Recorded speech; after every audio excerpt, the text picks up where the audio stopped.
This month we are going to the Plaza de la Constitución in Mexico City. Here, luminous pollution only allows us to see the moon and the brightest stars in the night sky.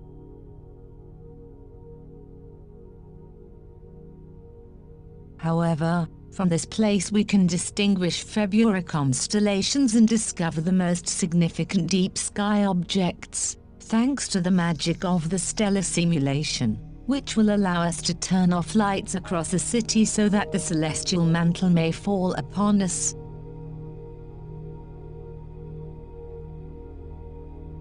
February still shows the best sky of the year with the spectacular winter constellations flying over our heads. Lift up your eyes to the zenith and, at a glance, you will easily find various constellations thanks to the bright stars that make up their asterisms. Gemini, the twins, is very high in the sky. Its brightest stars, Castor and Pollux, will allow us to recognize the asterism from head to toe. Castor, located 50 light-years away from us, is shown to the telescope as a double star. However, each of them forms another double system. Actually, the multiple system consists of 6 stars. As orbiting them we can discover a binary system of red dwarfs that orbits the set. Descending from Castor over the body of the twin, we will find Nebula, Gemini's epsilon. Located near is the open cluster Ngc 2266, formed by stars in an advanced evolutionary phase. To find it we will guide ourselves by 4 bright stars forming an arc along the cluster.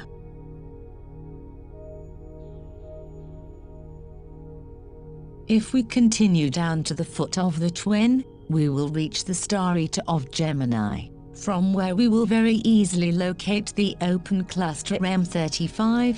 With binoculars you can get to count up to 12 stars, however with the telescope over 300 can be seen.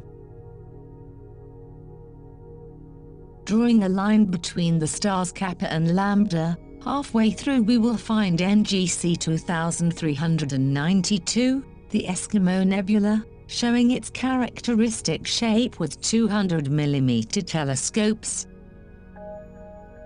This image shows in detail the layers of gas of this planetary nebula, coming from the death of a star similar to the Sun in its red giant phase. The process began only 10,000 years ago.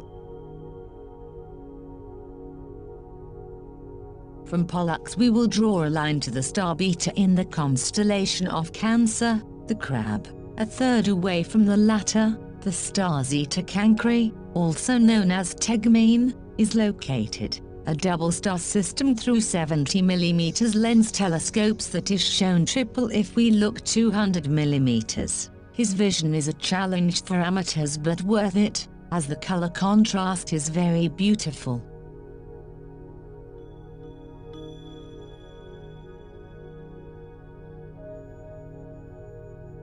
Between the stars Delta and Gamma of Cancer is easy to see the known stellar open cluster M44, also known as Beehive, an agglomeration of over 80 stars that is already 600 million years old.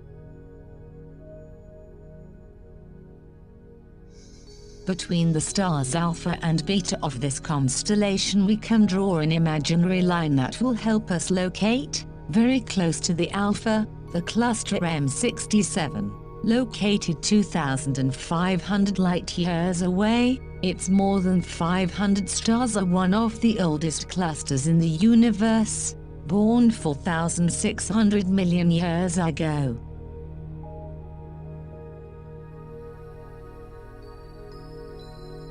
At dusk you can see, not very high in the sky, the star whose brightness prevails over all the others that fill the evening sky of this planet, that is Sirius, which shines with a very white light. However, in the past was seen with a reddish hue, apparently due to the presence of his companion Sirius D, a white dwarf now. Thousands of years ago was a huge red bubble of gas, come from the collapse of a red giant, just 8 light-years away. To the ancient observers from Earth it might have seemed that the brilliant Sirius A glowed with the color of fire.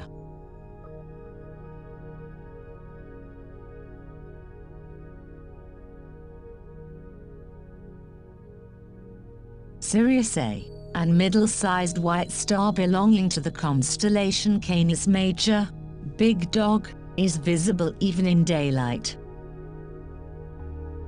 Many civilizations before ours looked at the helicoidal rising of Sirius, when Sirius rises in the eastern horizon 60 seconds before the Sun, to develop their own calendars which identified the crops and even served the ancient Egyptians to anticipate the desired annual flooding of the Nile River.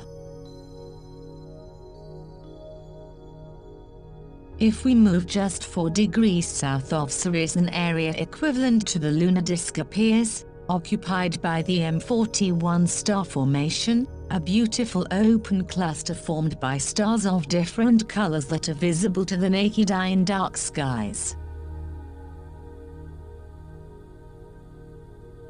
About 8 degrees northeast of Sirius we observe with some difficulty a diffuse cloud with an oval shape.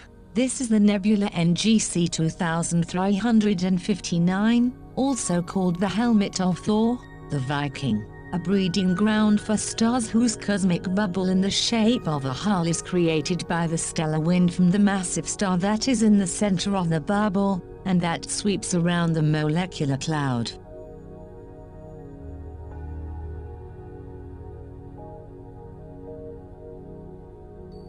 The high position that the circumpolar constellation Ursa Major, or Big Dipper, reaches this month, will allow us the observation of a pair of galaxies, a spectacular view through simple binoculars. These are the known as M81 and M82.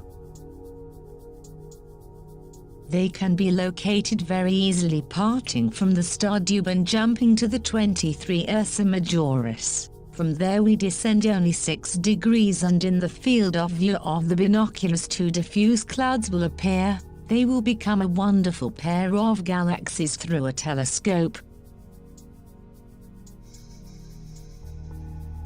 Both are about 12 million light-years away from us, and there is a strong gravitational interaction between the two, especially every 100 million years, when they are closer together. What we see is a gravitational fight that will end, within billions of years, with the formation of a new giant galaxy. 6 degrees east of the star Mizar, with magnitude 9 and visible in dark skies with binoculars, appears the galaxy M101 or Pinwheel Galaxy, shown full front before us. That will allow us detailed observation of the peculiar arms of this type of spiral galaxies when we use large aperture telescopes.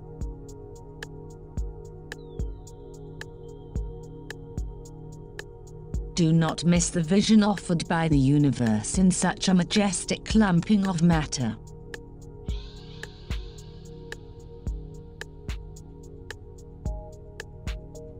Contemplate the stillness of the sky over your head, and discover the motion of the earth under your feet.